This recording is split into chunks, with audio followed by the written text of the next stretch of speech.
Jorden van Foreest is playing some really exciting stuff at the moment in Tata Steel. He already had a great fight against Magnus, which did end in a draw in the end.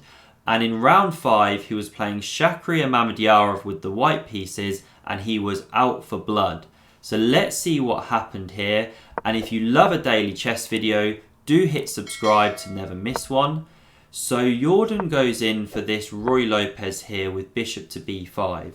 We now had a6, bishop to a4, knight to f6, castles, and here Shak goes in for the open Spanish, a variation which he's been playing for years, one of his old favourites. So black takes the pawn on e4, and white goes d4 here. There are other moves like rook to e1, various ways to play.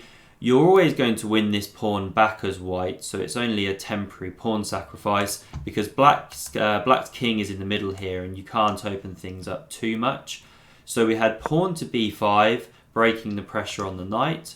The bishop dropped back, and now pawn to d5 from black, the most common way to play here.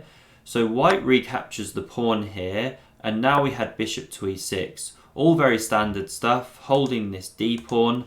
And now there are different ways for white to play. So queen e2 is an old move, preparing rook to d1 and c4, using the pin against the queen. c3's been played, various tries.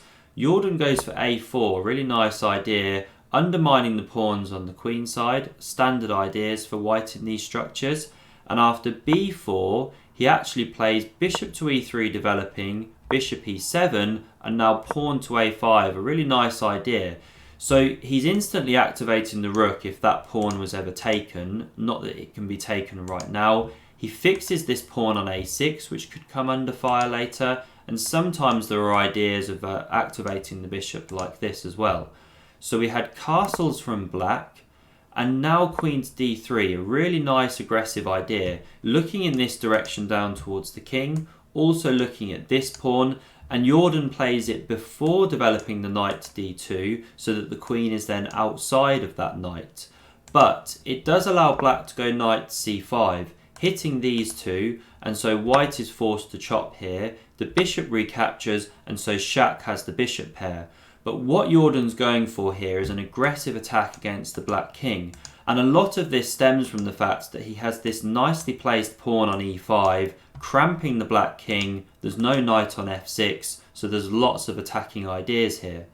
So we had pawn to c3 now, a standard idea to lend some support to the d4 square. And now Shak starts a really nice plan. So he wants to push this c pawn to c5 here, set up the big centre and threaten a pawn push. But first he needs to move pieces. So he drops the knight back to e7, rerouting over to the king side, which makes a ton of sense. Now we had knight b to d2, and here we had the captures immediately. So Shak wants to play bishop to a7, but if he does it straight away, then this pawn is legitimately on prise, clamps c5. So first he takes, we have the recaptures, and now he drops the bishop. And here we had knight to d4 from Jorden, so a really provocative idea, because he's running straight into c5, and then c4's coming to fork queen and bishop. So what's going on here? Well, there's a lot of tactics in the position. If you push c5 immediately, this is no good, because this capture, recaptures, is good for white. You can drop the bishop back to c2. You're threatening mate here, and it's a nice pawn structure for white. So instead of pushing c5 straight away, Shak drops the bishop back into d7 here, preparing c5. And now probably the best move was bishop to c2, getting out of the fork ideas, attacking this pawn, but Jorden goes for something really aggressive. He brings this knight across to f3, walking into this c5 move, because now he follows up with pawn to e6. It's getting crazy tactical now, really interesting position. So what's going on here? Well, if you take the pawn, this is bad, because now knight g5 comes, and this pawn is under severe pressure. You don't have time to take this knight, or you're running into this checkmate here. And if you try and defend that checkmate, which you have to do with, say, pawn to g6, well, now you can simply chop this one here, and it's all unraveling for black. This is good for white. So coming back here, taking the pawn is no good. There are options for black here to take on d4 or push here and then take on b3, but that's nothing too much to write home about. The position should be fairly equal after that, after white takes on d7. But instead, Shak finds the really strong move, bishop to e8, best move in the position.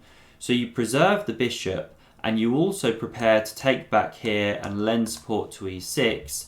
Now you don't want to take immediately as white, or bishop recaptures is good, you're covering this square, lots of threats here still. So instead, Jorden has to keep going for the throat of the king. He plays knight g5, once again threatening checkmate.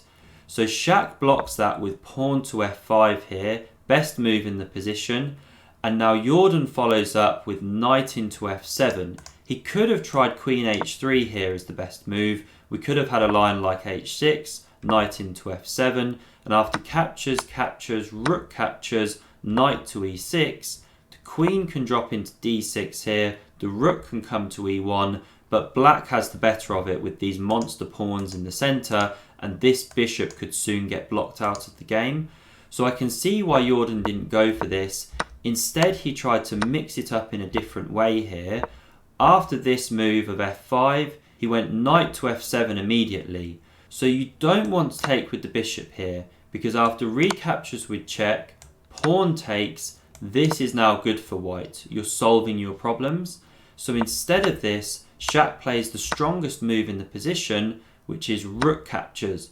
Excellent move, because after the pawn takes back, the bishop takes, and he's covering all of these weak squares, as we can see. And now Jorden's in some trouble here. How does he solve the problem of the knight being taken, these pieces being fought? Well, he can't. So he takes this pawn on f5 here.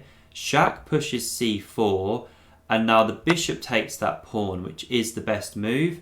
But we don't recapture the bishop. That would be bad, because now you can simply chop the queens, the rook recaptures, and you're taking the knight with check. So coming back here, Shak sees this, of course, and instead of taking the bishop, he takes the knight on f5. And here Jorden has some options. Arguably best is just taking this knight, but after this one's recaptured, there's just nothing to do for white here. There's a pair of minor pieces now off the board. It's very hard to randomise the position, which is what you need to do when you're worse. So instead, white takes here, keeping pieces on the board. Now we had knight to d6, great move. And this bishop doesn't actually have anywhere to go now, as we can see. So queen f3 is a good move, just making room for that bishop there. And Shak has a couple options here now. He could immediately take this pawn with check. Say queen recaptures, he picks up this bishop. And this pawn is not actually yet taken yet. So after queen c5 defending it, well, this is still a bit random. You know, what's going on? Black's better, but white has the outside pawn. Instead, Shak just puts a lid on all of this. Instead of going in for that line, he plays bishop c5. Nice move. He hits this bishop, it retreats back to d3, and now he picks up this pawn instead of the f-pawn, just getting rid of that dangerous passer after this sequence of moves. So Jorden now goes pawn to h4. He's trying to mix it up against the black king, as we can see, but Shak shuts it down with pawn to h5 in response. We had g3 here, and now knight to e8 is a really nice remaneuver. The knight's coming into f6, where it's rock solid, defending these ones. And now Jorden seeks to mix it up. He can't just sit there and do nothing. So he plays pawn to c4, a really nice idea. Because after captures, he's giving up this pawn. Bishop h7 is the follow-up. Check. Now you don't take this bishop. If you do, then queen takes here. And you're hitting the knight, you're hitting the pawn, you're hitting the c-pawn, and white should actually be drawing this position. So this is the kind of stuff that Jorden was playing for, but Shak correctly plays king to f8. But after bishop g6, it might look like black's in trouble, but knight f6 comes, shutting out the queen. These pieces got exchanged. However, Jorden has been successful in mixing it up. So he technically has a drawing position here, but it's really tricky to see. So the move was queen b7 check. Now if you keep running the king around, say to g6 or g8, but there's constant checks, you can come from b1 for example. If you go to h6, then you can check here and pick up the pawn. So you can't run the king around, it's no good. You'd have to block with the bishop to keep things interesting. And again, technically there's drawing lines with rook to c1 here, but there's many moves for black. There's tactical ones with knight d5, queen c5 even holds the pawn. I can see why Jorden didn't go for this. So coming back here, instead of going queen b7 check, he played rook c1 immediately, hitting that pawn. But now Shak can get back with the queen, so he plays queen c7. No more queen b7 check now.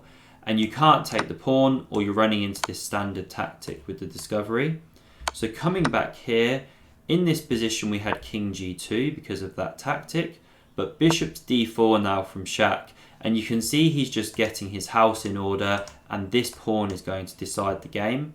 We had queen a8 from Van Foreest, pawn to c3 from Shak, queen a2 check, king g6, but now after queen c2 check, the king can hide on h6 here.